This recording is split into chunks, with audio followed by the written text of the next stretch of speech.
On February 24, 1996, Cuban Air Force MiG-29 fighter jets shot down two unarmed civilian aircraft over international waters just north of Cuba, killing 4 men who were flying unarmed Cessna planes on a volunteer search mission.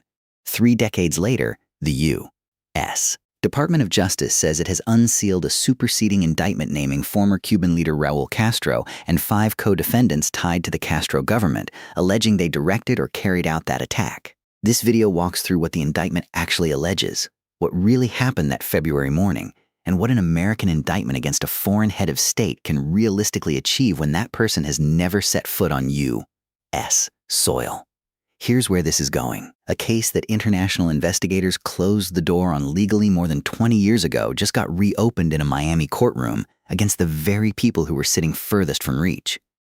According to the Justice Department, this isn't a new crime. It's a very old one, and prosecutors say they can still bring it forward. RETENTIONCHECKPOINT 030 resolution Ts. Let's start with what's actually established, on the record, not in dispute.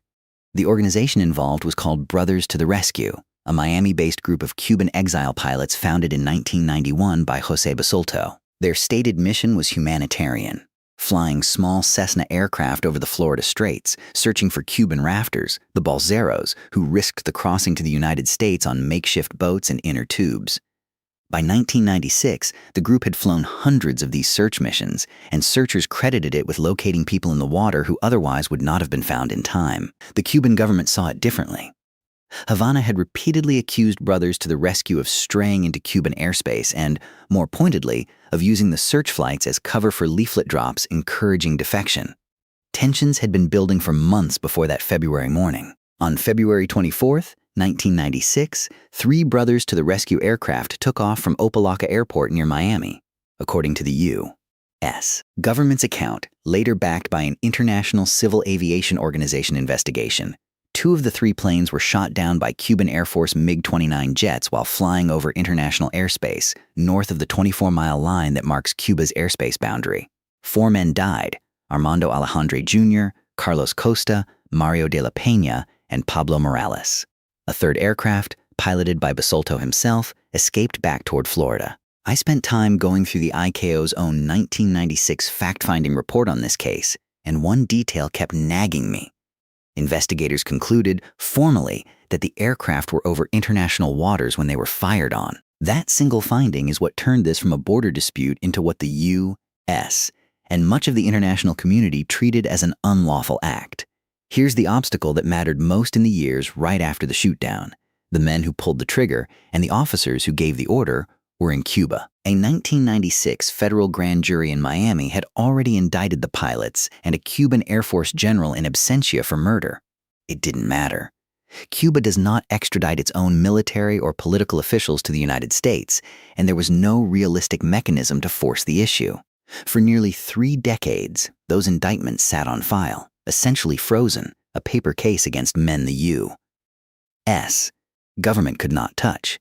That's the backdrop for what the Justice Department now says it has done, unsealing a superseding indictment that reaches further up the chain of command than the original 1996 charges did. According to the Justice Department, this new indictment names Raul Castro directly, along with 5 other co-defendants described as tied to the Castro government in connection with the decision to fire on those 2 aircraft. Prosecutors allege that the defendants directed, or were otherwise responsible for, the Cuban Air Force's decision to engage the unarmed planes. It's worth pausing here on something people often get wrong about Raul Castro's role. Most people associate him with the presidency of Cuba, a job he didn't formally hold until 2008.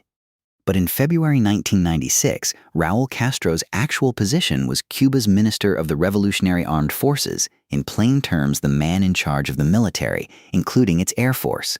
That's the position prosecutors' theory appears to rest on. Not that he was head of state at the time of the shootdown, but that he commanded the branch of government whose fighter jets carried it out. I want to be precise about language here, because this case invites sloppiness. Everything in the superseding indictment is an allegation. Raul Castro and his 5 co-defendants are charged, not convicted. Under U.S. law, and as a basic matter of fairness, every person named is presumed innocent unless and until proven guilty in a court of law. Nothing in this video should be read as a finding of guilt against any individual. So what does the indictment actually need to establish, legally, to succeed? U.S. Federal jurisdiction over an attack on unarmed civilian aircraft in international airspace, where American citizens were killed, generally rests on statutes covering violence against U.S. nationals abroad and against civil aviation. Federal prosecutors don't need the defendants to be present in the country to file charges. An indictment can be returned and sit active, waiting for the day a defendant enters U.S. jurisdiction, is extradited, or is otherwise brought before a court. That's exactly what happened with the original 1996 indictments, which remained on the books the entire time. Here's the part that doesn't make sense on the surface. Why bring a superseding indictment now, 30 years after the fact, against an elderly former official who has already left formal power in Cuba? Raul Castro stepped down as president in 2018 and gave up his last formal Communist Party leadership post in 2021. On paper, the political utility of charging him seems to have already passed. Prosecutors haven't offered a detailed public explanation for the timing beyond noting that the investigation and the underlying evidence review had continued for years. What strikes me about this case is less about any one person's guilt and more about what it says about how long a state can hold a legal claim in reserve. Most closed cases are simply closed. This one was arguably never closed at all. It was waiting, on paper, for new evidence, a change in access, or a decision that the moment was right to move. That's also the honest, unpopular part of this story. Here's the take that will probably draw some pushback. If the United States genuinely believed for 30 years that a sitting senior official ordered an attack that killed American nationals and chose not to act on that belief until now, the delay itself deserves as much scrutiny as the underlying allegation does. A charge filed decades after the fact against a defendant who is elderly and long out of power lands differently than one filed while the accused still commands an air force. Whether that makes today's indictment a genuine pursuit of accountability or largely symbolic is a fair question, and reasonable people can land on either side of it. RETENTIONCHECKPOINT, 15 o'clock controversial take. What do you think? Does an indictment like this still serve justice for the 4 men who died, even if it never leads to an actual trial? Or is a case filed this late mostly symbolic, a statement rather than a prosecution with a realistic endpoint?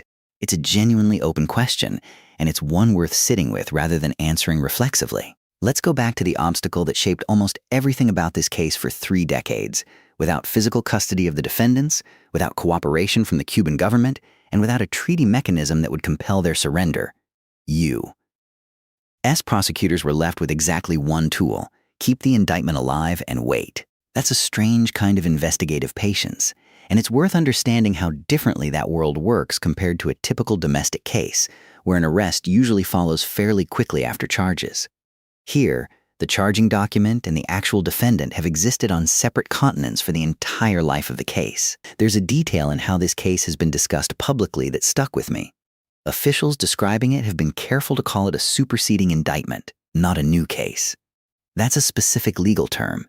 It means prosecutors are amending or expanding an indictment that was already active, not starting from zero. That framing matters because it tells us the Justice Department is treating this as the continuation of the original 1996 case against the shootdown, just now reaching further up the chain of command to include Raul Castro by name. For context, and this is general background, not case-specific fact, the 1996 shootdown had consequences well beyond the criminal indictments. It directly accelerated passage of the Cuban Liberty and Democratic Solidarity Act, commonly known as the Helms-Burton Act, which tightened the U.S. embargo on Cuba and gave it the force of statutory law rather than executive order alone. The International Civil Aviation Organization's investigation into the shootdown mattered too. It was one of the relatively rare instances where that body formally concluded that a member state's military had violated international law by firing on civil aircraft outside its own airspace. That background is why this case never simply faded. It touches a criminal investigation, an international law finding, and decades of U.S.-Cuba policy. Where does the case stand today? According to the Justice Department, the superseding indictment has been unsealed and now formally names Raul Castro and 5 co-defendants. As of now, none of the defendants are reported to be in U.S. custody, and there is no public indication that Cuba intends to change its long-standing position against extraditing its officials to face American courts. That means, practically speaking, this indictment may function the same way the 1996 charges did for 30 years, as an active legal claim without an active prosecution. RETENTIONCHECKPOINT 2400 microfinal before climax. Put yourself for a second in the position of a federal prosecutor assigned to a case this old. The physical evidence is decades stale. Most of the direct witnesses to the initial shootdown are elderly or have passed away, and the person you're now formally charging has already spent years out of power in a country that will not hand him over. And yet the case moves forward anyway, because for the families of Armando Alejandre Jr., Carlos Costa, Mario de la Peña, and Pablo Morales, having their names formally attached to an active federal indictment is not nothing, even without a trial date on the calendar. So what's genuinely not known yet, rather than assumed? It is not publicly clear what specific new evidence, if any, prompted this superseding indictment now rather than years earlier. It is not publicly clear whether the Justice Department has any expectation of Cuban cooperation, or whether this is understood internally as a largely symbolic filing. And it is not publicly clear how, or whether, Cuba's government has formally responded to being named in an active U.S. federal indictment against its former head of state. Those are the honest gaps in this story right now, and anyone telling you otherwise is speculating. If you want to verify any of this yourself, and you should, start with the primary sources rather than secondary coverage. We cut a few of the more granular legal citations from this video for length. Comment "more" if you want a follow-up that walks through the actual charging statutes prosecutors are relying on. Whatever happens next with this indictment, the underlying facts about February 24, 1996 are not in dispute. 2 unarmed civilian aircraft were shot down over international waters, 4 men died, and for 30 years, the question of who would ever answer for that in an American courtroom sat unresolved. That question is still unresolved today. What's changed is that, for the first time, a name at the very top of Cuba's military chain of command is formally attached to the indictment. We'll follow this case as it develops, particularly any response from Havana or from Defense Counsel, if one is ever entered.